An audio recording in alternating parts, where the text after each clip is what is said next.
నమస్తే, నేను మీ సతీష్. ఆంధ్రప్రదేశ్లో కూటమి ప్రభుత్వం ఏర్పడినాక తొలి అసెంబ్లీ సమావేశాలు అయితే కనుక ప్రారంభమైనాయి. ఈ రోజున ప్రోటెం స్పీకర్ ఆధ్వర్యంలో ఎమ్మెల్యేలంతా కూడా ప్రమాణ స్వీకారం చేసినటువంటి పరిస్థితి. అయితే ముఖ్యంగా జగన్మోహన్ రెడ్డి ఉదంతం మాత్రం ఈరోజు పూర్తిగా మీడియాలోనే కాదు, రాజకీయ వర్గాల్లో కూడా పెద్ద ఎత్తున చర్చనీయాంశంగా మారింది. ఈ క్రమంలోనే చూస్తే ఈ రోజున ఎమ్మెల్యేల ప్రమాణ స్వీకారం అనంతరం స్పీకర్గా అయ్యన్న పాత్రుడు గారిని ఎన్నుకుంటూ ఈ రోజున సభ కూడా ఏదైతే కనుక స్పీకర్ కార్యదర్శికి ఈ రోజున ఒక లేఖను కూడా సమర్పించడం జరిగింది. మరి ఈ నేపథ్యంలో రేపటి నుంచి ఏవైతే రెగ్యులర్ సమావేశాలు ప్రారంభం కాబోతున్నాయో మరి ఆ సమావేశాలకి జగన్మోహన్ రెడ్డి హాజరు అవుతారా లేదా అనేటువంటిది కూడా ఒక ఆసక్తికరమైనటువంటి చర్చ ప్రస్తుతం ఏపీలోని రాజకీయ వర్గాల్లో జరుగుతోంది. మరి ఏమిటి అసలు పూర్తిగా ఈరోజు జరిగినటువంటి పరిణామాలు కావచ్చు, రేపటి నుంచి ఎలాంటి పరిస్థితులు ఉండబోతున్నాయి అనేటువంటి అంశాలు మనతో విశ్లేషించేందుకు తెలుగుదేశం పార్టీ జాతీయ అధికార ప్రతినిధి ప్రొఫెసర్ జ్యోత్స్న గారు ఉన్నారు. మేడం నమస్తే. నమస్కారం మేడం, ముఖ్యంగా ఈరోజు అసెంబ్లీలో చోటు చేసుకున్న పరిణామాలు మొత్తం అంతా కూడా ఒక రకమైనటువంటి బయటకు కనిపించని ర్యాగింగే జరిగింది. మొత్తం అటు తెలుగుదేశం కానీ, జనసేన కానీ, భారతీయ జనతా పార్టీ ఎమ్మెల్యేలతోటి నిండిపోయిన సభలో మరి జగన్మోహన్ రెడ్డి గారు వచ్చి ఆయన పేరును కూడా మర్చిపోయి ఆయన చేసిన ప్రమాణ స్వీకారం, దీని మీద ఏం చెప్తారు? ప్రజలు కొట్టిన దెబ్బకి ఇవాళ రోజున జగన్మోహన్ రెడ్డి గారు అబ్బా అనాల్సినటువంటి పరిస్థితి ఏర్పడింది. ఎందుకంటున్నానంటే రాజకీయాలు అనేటువంటివి ఎప్పుడూ కూడా లాంగ్ టర్మ్లో ఆలోచన చేయాలి, మనం ప్రజాహితంగా ఆలోచన చేయాలి రాజకీయాల్లో ఎవరున్నా సరే. అండ్ ఇంకోటి, రాజకీయాల్లో ఎప్పుడు కూడా గెలుపోవటంలు అనేటువంటివి సహజం. గెలిచినప్పుడు మేము విర్రవీగుతాం, అహంకారంతో విర్రవీగిపోతాం. ఓడినప్పుడు మాత్రం మొహం కిందకి వేసుకొని కంప్లీట్ డిప్రెషన్లోకి వెళ్ళిపోతాం. అంటే అది రాజకీయ నాయకుడు లక్షణం కాదు. నేను ఎప్పటి నుంచో చెప్తున్నా, జగన్మోహన్ రెడ్డి అనేటువంటి వ్యక్తి రాజకీయ నాయకుడు కాదు, అస్సలే కాదు. సో ఇవాళ మనం ఒక సానుభూతి కోణంలో జగన్మోహన్ రెడ్డిని చూడాల్సినటువంటి అవసరం ఉంది. 151 సీట్లు నాకున్నాయని చెప్పి విర్రవీగాడు అదే సభలో. ఇష్టారీతిన ప్రతి ఒక్కడు కూడా ఉచ్చం నీచం లేకుండా, మంచి చెడు లేకుండా, అసలు వావి వరసలు లేకుండా, ఆడామగ తేడా లేకుండా నికృష్టులుగా ఆ సభలో ఆయన తరఫున గెలిచినటువంటి వాళ్ళు మాట్లాడారా, మాట్లాడలేదా? ఇంత మాట్లాడిన తర్వాత ప్రజలు అవన్నీ చూసి అసహ్యించుకొని 151 నుంచి నిన్ను 11కి తొక్కిపారేశారు. ఇవాళ ఈడ్చుకొట్టారు నిన్ను 11కి. ఎందుకు? నువ్వు చేసినటువంటి పనుల వల్ల. ఒక అసెంబ్లీని గౌరవ సభగా మనందరం చూసేటువంటి అసెంబ్లీని కౌరవ సభగా మార్చాడు. సో చంద్రబాబు నాయుడు గారు నవంబర్ 19, 2021 ఆ రోజున ఒక మాట చెప్పారు. నేను మాట ఇస్తున్నా, ఈ కౌరవ సభని నేను గౌరవ సభగా మార్చి ఈ సభలోకి మళ్ళీ ముఖ్యమంత్రిగానే అడుగు పెడతా అని ఒక మాట ఇచ్చారు. ఆంధ్ర రాష్ట్ర ప్రజానీకానికి ఒక మాట ఇచ్చారు. ఆ మాటని వాళ్ళు నెరవేర్చుకొని, చెప్పామంటే చేస్తాం, మేము చెప్పాం చేసాం.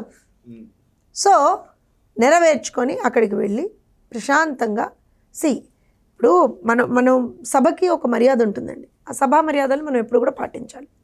సో వెళ్ళాం, ప్రమాణ స్వీకారం. మేమేం ఎవరిని ర్యాగింగ్ చేయలేదండి, మాకు ఆ ఉద్దేశం కూడా లేదు. మీరు దయచేసి ఇలాంటివేవి కూడా మా కూటమికి కానీ మా పార్టీలకు కానీ ఆపాదించొద్దు. మేము ఎవరిని ర్యాగింగ్ చేయలేదు, మాకు ఆ ఉద్దేశాలు కూడా లేవు. Ragging is band, first thing. Second thing, కాకపోతే మీరు అన్నట్టుగా మరి పేరు మర్చిపోయాడు అని అంటే మీరు అక్కడ ఇంకో విషయాన్ని మర్చిపోయారు. యాక్చువల్గా వైఎస్ జగన్మోహన్ రెడ్డి అనేది ఆయన పేరు అని ఆయన చెప్పారు. ఇవాళ ప్రమాణ స్వీకారం చేసేటప్పుడు వైఎస్ జగన్మోహన్ అని ఒకసారి, జగన్మోహన్ రెడ్డి అని ఒకసారి మాట్లాడారు ఆయన. ఫస్ట్ ఏమో రెడ్డి తీసేశారు, తర్వాత ఏమో వైఎస్ తీసేశారు. ఎందుకు తీసేశారు అంటే మరి నాకు తెలియదు. నాకు ఒకళ్ళు చెప్పింది, అంటే నార్మల్గా సోషల్ మీడియాలో ఎక్కడో వస్తుంది ఏంటయ్యా అని అంటే, ఏమండి అది రెడ్డి తీసుకెళ్ళి ఆయన ముద్రగడ పద్మనాభం గారికి ఇచ్చారండి అని చెప్పి అదొకటి వస్తుంది. రెండోది నాకు తెలిసిందండి, చూసింది. ఇంకోటి, సరే ఇవన్నీ మాట్లాడుకున్నా. ఇవాళ నేను ఇంకో విషయం ఏం చెప్తానంటే, జగన్మోహన్ రెడ్డి గారు ఇప్పటికైనా సరే పాఠాలు నేర్చుకోవాల్సినటువంటి అవసరం ఉంది. ఇప్పటికైనా సరే ఒక ఇంట్రోస్పెక్షన్ చేసుకోవాల్సినటువంటి అవసరం ఉంది. అందుకే ఇవాళ అసెంబ్లీలో మీరు గమనించారా సతీష్ గారు, యాక్చువల్గా ఏ సభ్యులైతే వాళ్ళు ప్రమాణం చేస్తున్నారో వాళ్ళదంతా సిగ్నేచర్ అది అయిన తర్వాత వాళ్ళకు ఒక కిట్ ఇస్తున్నారు, బ్యాగ్ ఇస్తున్నారు. చూసారా? ఆ బ్యాగ్లో ఏముందో తెలుసా మీకు? ఒక రాజ్యాంగం బుక్, అసెంబ్లీ రూల్ బుక్ ఉంది. ఈ రెండింటినీ జగన్మోహన్ రెడ్డి చదవాలి. మరి ఆ బ్యాగ్ తీసుకున్నాడో లేదో నాకు తెలియదు. తీసుకోకపోతే మాత్రం నాకు తెలిసి ఇంటికి కూడా పంపిస్తారు. ప్రతి ఎమ్మెల్యేకి ఇంటికి వెళ్తుంది. ఈయన కూడా ఇవాళ సాధారణ ఎమ్మెల్యేనే కదా, సో ఎమ్మెల్యేకి ఇంటికి వెళ్తుంది అది. ఈయన ఒకవేళ తీసుకోకపోతే అక్కడ తీసుకుంటే అక్కడే ఇస్తారు, లేదంటే ఇంటికి పంపిస్తారు. ఖచ్చితంగా జగన్మోహన్ రెడ్డి నువ్వు ఆ రూల్ బుక్ చదవాలి, రాజ్యాంగము చదవాలి. ఒకవేళ నీకు చదవడం రాకపోతే, లేకపోతే నీకు అర్థం కాకపోతే, ఎందుకంటే అందులో తెలుగు ఇంగ్లీషు రెండు ఉంటాయి, ఒకవేళ అర్థం కాకపోతే ట్యూషన్ చెప్పిస్తాం, నేర్చుకోవాలి. రాష్ట్రం కోసం, ప్రజల మంచి కోసం మీకు పాఠాలు నేర్పిస్తాం మేము. ఆ అసెంబ్లీలో ఇవాళ ఏదైతే కొలువుదీరినటువంటి ఒక గౌరవ సభ ఉందో, ఈ సభలో ప్రజాహితమైనటువంటి పాలన మాత్రమే సాగుతుందండి. ప్రజా సమస్యల మీద మాత్రమే డిస్కషన్స్ ఉంటాయి. ఇది మీరు గమనించుకోవాలి. ఇక్కడ ఇంకొక అంశం ఏంటి అంటే, మీరు అన్నట్లుగా ఆయన వైఎస్ జగన్మోహన్ అంటూ చెప్పి ఆపేయడం, దానిపైన కూడా అనేకమైనటువంటి ఇవి సోషల్ మీడియాలోనే మనకి కొన్ని కామెంట్స్ కూడా చూసాం. ప్రధానంగా ఏదైతే సొంత సామాజిక వర్గం అయినటువంటి రెడ్డి సామాజిక వర్గం ఓట్లు వేయలేదు అన్నటువంటి ఒక కోపంతో ఆయన రెడ్డి అనేటువంటిది కూడా తొలగించేశారని, అదే సమయంలో ఎస్ నేను ఏమంటానంటే, ఎప్పుడూ కూడా మేమెప్పుడు నేను అసలు దీంట్లోనే నేను కామెంట్ చేయనండి. ఎందుకనంటే ఎప్పుడూ కూడా మనం రాజకీయాల్లో ఈ కుల ఈక్వేషన్స్ ఇవన్నీ ఎప్పుడు చూడకూడదండి. ఏమైనా సరే, ఎవరైనా సరే, ఇవాళ రోజున రెడ్లైనా బ్రాహ్మలైనా ఎవరైనా సరే రాష్ట్ర ప్రజల్లో భాగస్వామ్యమే కదా. వాళ్ళు కూడా ప్రజలే కదా. ఇబ్బందులు నువ్వు అందరినీ పెట్టావు కదా, ఎవరిని పెట్టలేదని ఇబ్బంది చెప్పండి, నాకు ఒక ఎగ్జాంపుల్ చెప్పండి. సో నువ్వు ఇబ్బందులు ఎవరినైతే పెట్టావో అందరు ఇవాళ రోజున నేను ఓడించారు. సింపుల్ లాజిక్ అక్కడ. పెద్దగా దీంట్లో ఏమి గ్రీక్ అండ్ లాటిన్ ఏం లేదు ఇందులో, అర్థం కాకపోవడానికి. జగన్మోహన్ రెడ్డికి అర్థం కాలేదేమో, కానీ ఇది ఫ్యాక్ట్. ఎవరినైతే నువ్వు ఇబ్బంది పెట్టావో వాళ్ళందరూ కూడా నీకు అగెన్స్ట్గా ఓట్లేశారు. రేపటి నుంచి మరి ఈ రోజును చూస్తే స్పీకర్గా అయ్యన్న పాత్రుడు గారిని ఎన్నుకోవడం జరిగింది. మరి ఈ రోజు అయితే సభకు వచ్చారు. ప్రమాణ స్వీకారం తర్వాత 5 నిమిషాలు కూడా సభలో ఉన్నటువంటి పరిస్థితి లేదు. అట్నుంచి అటే ఆయన వెళ్ళిపోయారు ఛాంబర్కి, అట్నుంచి ఇంటికి వెళ్ళిపోయారు. మీరు గమనించలేదు. యాక్చువల్గా జగన్మోహన్ రెడ్డి గారు ఏం చేశారనంటే వెనక గేటు గుండా వచ్చారు. యాక్చువల్గా కార్లు ఎలా ఉండవండి, నాకు తెలిసి ఎమ్మెల్యేలు కూడా అందరూ నడిచే రావాలనుకుంటా, ఇఫ్ ఐమ్ నాట్ రాంగ్, అయితే ఈయన కూడా అలానే రావాలి. కాకపోతే ఒక రిక్వజిషన్ ఏదో పెట్టుకున్నట్టున్నారు. ఆ రిక్వజిషన్ యాక్సెప్ట్ అయింది, ప్రభుత్వం తరఫు నుంచి ఆ రిక్వజిషన్ యాక్సెప్ట్ అయింది. సో ఆయన నార్మల్గా కారులో వచ్చి వెనక గేట్ నుంచి వచ్చారు. వచ్చి ఆ వెనక గేట్ నుంచి లోపలికి వచ్చారు. వచ్చి అక్కడ ఒక రూమ్లో ఎమ్మెల్యేలు ఎమ్మెల్సీలు అని అన్నారు, కానీ అక్కడ మరి సజ్జలు కూడా ఉన్నాడు. మరి ఆయన ఎమ్మెల్యేనో ఎమ్మెల్సీనో నాకు తెలియదు. మరి అది లెజిస్లేటివ్ పార్టీ మీటింగా ఏంటో మరి నాకు తెలియదు. కానీ ఒక రూమ్లో కూర్చుని తన పేరు పిలిచేంత వరకు టీవీలో తెలుగుదేశం పార్టీ సభ్యుల ప్రమాణ స్వీకారం చూస్తూ కూర్చున్నాడు. ఆయన కూర్చున్నాడు, ముందర కొంతమంది కూర్చున్నారు, పక్కన సజ్జలు నిలబడి ఉన్నాడు. రైట్. ఎప్పుడైతే తన పేరు పిలిచారో అప్పుడు లోపలికి వచ్చి, ఆ రూమ్ నుంచి బయటకు వచ్చి ఈ అసెంబ్లీ హాల్లోకి వచ్చి వెళ్ళి ప్రమాణం చేసి మళ్ళీ అలానే వచ్చేసాడు. కనీసం ఒక క్షణం కూడా కూర్చోలేదు, ఒక క్షణం కూడా ఆగలేదు. తోటి సభ్యులకి కనీసం కంగ్రాచ్యులేషన్స్ కూడా చెప్పలేదు. కొత్తగా ఫామ్ అయినటువంటి ప్రభుత్వానికి కంగ్రాచ్యులేషన్స్ కూడా చెప్పలేదు. దాంతో పాటుగా సరే నీకు ఆ మాత్రం సభ్యత ఉంటుందని మేము అనుకోం, కానీ కనీసం నీ పార్టీ నుంచి నువ్వుగా ఒక 10 మంది గెలిచారుగా, పాపం కదా. ఆ 10 మంది నన్ను వాళ్ళు ప్రమాణ స్వీకారం చేసేటప్పుడన్నా ఉండాలి కదా. నువ్వు రాష్ట్ర అధ్యక్షుడివి కదా, నీ పార్టీకి అధినేత కదా, కనీసం వాళ్ళు ప్రమాణ స్వీకారం చేసేటప్పుడు కూడా ఉండవా? ఇది ఎక్కడే చోద్యం, నాకు అర్థం కాదు. అందులో చాలామంది నాకు తెలిసి ఒకళ్ళిద్దరు మరి ఎంతమందో కానీ ఫస్ట్ టైమర్స్ కూడా ఉన్నారు. మన ఎర్రగొండపాలెం తాటిపతి చంద్రశేఖర్ ఇలాంటి వాళ్ళు ఫస్ట్ టైమర్స్ ఉన్నారు కదా. మరి వాళ్ళు అబ్బో మేము ఇవాళ ప్రమాణ స్వీకారం చేస్తున్నాం, మా నాయకుడు ఉంటే బాగుంటుంది అని అనుకుంటారు కదా వాళ్ళు కూడా. మరి ఎందుకు లేడు అంటే నువ్వు అసలు యాక్సెప్ట్ చేయలేవా? ఆ ప్రమాణ స్వీకారం చేసినప్పుడే సభా సాంప్రదాయాల్ని కాపాడుతానని చెప్పి చేస్తారు. ఉల్లంఘన. నేను అదే చెప్తున్నాను. సభా సాంప్రదాయం ఏంటి? మీకు ఎన్నింటికి టైం ఇస్తే అన్నింటికి అందరు ఎమ్మెల్యేలు కూడా సభలో ఉండాలి, టిల్ సభని మళ్ళీ నిరవధికంగా వాయిదా వేసేంత వరకు కదా. అది రూల్ కదా. ఎక్సెప్ట్ ఫర్ 1 or 2 times మీరు ఏదైనా బ్రేక్స్ తీసుకోవచ్చేమో, కానీ ఓవరాల్గా అయితే మీరు ఉండాలి కదా. ఈయనేదో ఏమన్నా గెస్ట్ అపియరెన్సా? జగన్మోహన్ రెడ్డి ఏమన్నా గెస్టా, లేదా ముఖ్య అతిథా, లేకపోతే ఇంకోటా? గెస్ట్ అపియరెన్స్ లాగా వచ్చి నన్ను చదివేసి వెళ్ళిపోతాడా? నాకు అర్థం కాలేదు అసలు.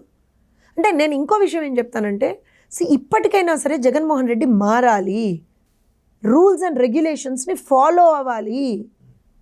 అది కూడా చెయ్యను అని అంటే మరి ఇంకెక్కడ? ఇప్పుడు సాధారణ ఎమ్మెల్యే అయ్యాడు, మా ముఖ్యమంత్రి నుంచి సాధారణ ఎమ్మెల్యే అయ్యాడు. రేపు పొద్దున ఎమ్మెల్యే కూడా ఉండదేమో 29 వరకు వస్తే, ఇక మాజీ అయిపోతాడు. అయితే ఇప్పుడు మరి అయ్యన్న పాత్రుడు గారిని స్పీకర్గా ఎన్నుకున్నటువంటి నేపథ్యంలో రేపటి నుంచి మరి ఈ రోజున ఇలా మీరు అన్నట్టు గెస్ట్ అపియరెన్స్లో వచ్చి వెళ్ళిపోయినటువంటి వ్యక్తి రేపటి నుంచి అసలు హాజరవుతారంటారా? జగన్మోహన్ రెడ్డి ముందర ఇవాళ చాలా పెద్ద జీవన్మరణ సమస్య ఉందండి. వెళ్తే ఒక బాధ, వెళ్ళకపోతే ఒక బాధ. వెళ్తేనేమో ఖచ్చితంగా తను చేసినటువంటి పనుల మీద తను ఆన్సర్ ఇచ్చుకోవాల్సినటువంటి అవసరం ఉంటుంది. ఇంకోటి జగన్మోహన్ రెడ్డితో వచ్చిన ఇంకో ప్రాబ్లం ఏంటంటే జగన్మోహన్ రెడ్డి ఏది కూడా మంచి వినలేడు, కనలేడు, చేయలేడు కదా. ఆయనకి సభ అంటే ఏమర్థం చెప్పండి నాకు? తిట్టడం, బూతులు మాట్లాడడం, పక్క వాళ్ళని గేలి చేయడం, వెకిలి నవ్వులు నవ్వడం, పైశాచిక ఆనందం పొందడం, ఇది కదా వాళ్ళ డెఫినేషన్ ఆఫ్ సభ కదా. అలాంటివేమి ఇప్పుడు ఉండవు. అక్కడ ఉన్నది ఎవరు? చంద్రబాబు నాయుడు గారు. ఉంటాయి అట్లాంటివన్నీ? ఉండవు కదా, మనకు తెలుసు కదా. సో ఇప్పుడు జగన్మోహన్ రెడ్డి అక్కడికి వచ్చి కూర్చోలేడు, ఎవరికి ఏమీ సమాధానం చెప్పలేడు. అందులోనూ ప్రతిపక్ష హోదా కూడా లేదు. పోని నాకు తెలిసి లాస్ట్ బెంచ్ ఏమన్నా ఇస్తారేమో, లేదంటే అక్కడ కూడా మా చంద్రబాబు నాయుడు గారు వీళ్ళందరూ కూడా లేదు వీ హ్యావ్ టు ఏదో కొంచెం కనికరిద్దామని ఏమన్నా అనుకుంటే ఏమన్నా ఫస్ట్ 2 బెంచెస్లో ఏమన్నా ప్లేస్ ఇస్తారో నాకు తెలియదు అది. సో పోనీ కింద మీద పడి ఏదన్నా వచ్చాడే అనుకుందాం, ఇది పరిస్థితి. పోనీ ఇంట్లో కూర్చుందాం రావద్దు అని అనుకున్నాం అనుకోండి, ఏమవుతుంది? అయ్యయ్యో మా అన్న పుల్లన్నం, సింహం అన్నం, ఇంకోటన్నం, కనీసం మా అన్న అసెంబ్లీకి కూడా వెళ్ళట్లేదని నీ పార్టీ కార్యకర్తలు అనుకుంటారు. ప్రజలేమో అదేంటి నేను చాలా మంచి చేశానన్నాడు కదా ప్రజలకి, మరి ఏం మంచి చేశాడో వెళ్ళి ఆ సభలో చెప్పాలి కదా. మేమదే చెప్తున్నాం, నువ్వేం మంచి చేయలేదని కదా నీ కోటేలేదు జగన్మోహన్ రెడ్డి అంటే. మొన్న ప్రెస్ మీట్ పెట్టి మరి ఏదో చెప్పాడు కదా, మనం ఇంత మంచి చేసినా మనకి ఓట్లు వేయలేదు అని అన్నాడు కదా. మరి ఏం మంచి చేశాడో వెళ్ళన్నా చెప్పాలి కదా ఆ సభలో అని ప్రజలు ఆలోచిస్తారు. సో వెళ్ళకపోయినా బాధే, వెళ్ళినా బాధే. ఇంకా అక్కడ ఎవరెవరైతే ఇప్పటి వరకు అంటే క్రితం సభలో ఇప్పటి వరకు గార్డు చేసుకుంటూ వచ్చారు, బూతులతోటి కావచ్చు, వాళ్ళ హావభావాలతోటి కావచ్చు, ఇవన్నీ కొడాలి నాని, రోజా, పేరు నాని, సీదిర్ అప్పలరాజు, అంబటి రాంబాబు, వల్లభనేని వంశీ, వీళ్ళందరూ ఉన్నారు కదా, గుడివాడ అమర్నాథ్, వీళ్ళందరూ వాళ్ళు ఎవరు లేరే అక్కడ. మరి ఎట్లా జగనన్న పరిస్థితి? ఏం చేస్తాడు రేపు పొద్దున్న సభకు పోయి? పోను లేడు, ఇంట్లో కూర్చోను లేడు, చాలా పెద్ద చిక్కొచ్చి పడింది. సో చూద్దాం. నా ఇవాళ ఎట్లయితే వచ్చి ఒక గెస్ట్ అపియరెన్స్ ఇచ్చెళ్ళాడు 2 నిమిషాలకి, మరి అలాంటిది ఏదైనా చేస్తాడే, మరి దానికి స్పీకర్ గారు ఎంతవరకు ఒప్పుకుంటారో కూడా నాకు తెలియదు. So let's wait and watch. But yet అంటే నేను చెప్పేది అయితే ఒకటే, సభ అనేటువంటిది ప్రజా సమస్యల మీద మనం చర్చించడానికి. మీరు ఇవాళ రోజున మీకు ప్రతిపక్ష హోదా కూడా లేకపోయినా సరే, రాష్ట్రంలో మొన్నటి వరకు అధికారంలో ఉన్నటువంటి పార్టీగా, సరే 11 సీట్లు గెలుచుకున్నటువంటి పార్టీగా, ప్రజా సమస్యల పట్ల మీకు కూడా ఎంతో కొంత బాధ్యత ఉండాలి. మీరు కూడా మాట్లాడాలి, ఏమన్నా సమస్యలు ఉంటే ప్రభుత్వం దృష్టికి తీసుకురావాలి. సో ఇలాంటివన్నీ మీరు చెయ్యాలి అని చెప్పి జగన్మోహన్ రెడ్డి గారికి అయితే మేము చెప్పగలం. చెప్పడం మాత్రమే మేము చేయగలమండి. క్రితం 5 సంవత్సరాలు కూడా మేము చెప్పాం, మంచి చెప్పాం జగన్మోహన్ రెడ్డి గారికి, చిలక్కి చెప్పినట్టు చెప్పాం, ఆయన వినలేదు, దానికి మేమేం చేయలేం. ఇప్పుడు కూడా చెప్తున్నాం, at least now he has to change himself. Right, ఇది చూస్తున్నాం కదా, 5 ఏళ్ల తన పరిపాలనకి ప్రజలు ఇచ్చినటువంటి తీర్పుగా ఈరోజు జగన్మోహన్ రెడ్డి 151 స్థానాల నుంచి 11 స్థానాలకి పతనమైపోయినటువంటి స్థాయికి అయితే చేరుకున్నాడు. అయితే ఇప్పటికైనా జగన్మోహన్ రెడ్డి తన ప్రవర్తనలో, తన వ్యవహార శైలిలో మార్పు తెచ్చుకోకపోతే మాత్రం, ఏదైతే ముఖ్యమంత్రి నుంచి ఒక సాధారణ ఎమ్మెల్యే స్థాయికి పడిపోయాడో, ఇక్కడి నుంచి రేపు రాబోయేటువంటి రోజుల్లో ఇదే తీరు కొనసాగిస్తే మాత్రం మాజీ అనిపించుకోక తప్పదు అన్నటువంటి భావాన్ని కూడా తెలుగుదేశం పార్టీ జాతీయ అధికార ప్రతినిధి ప్రొఫెసర్ జ్యోత్స్న గారు వ్యక్తం చేస్తూ ఉన్నారు. Thank you.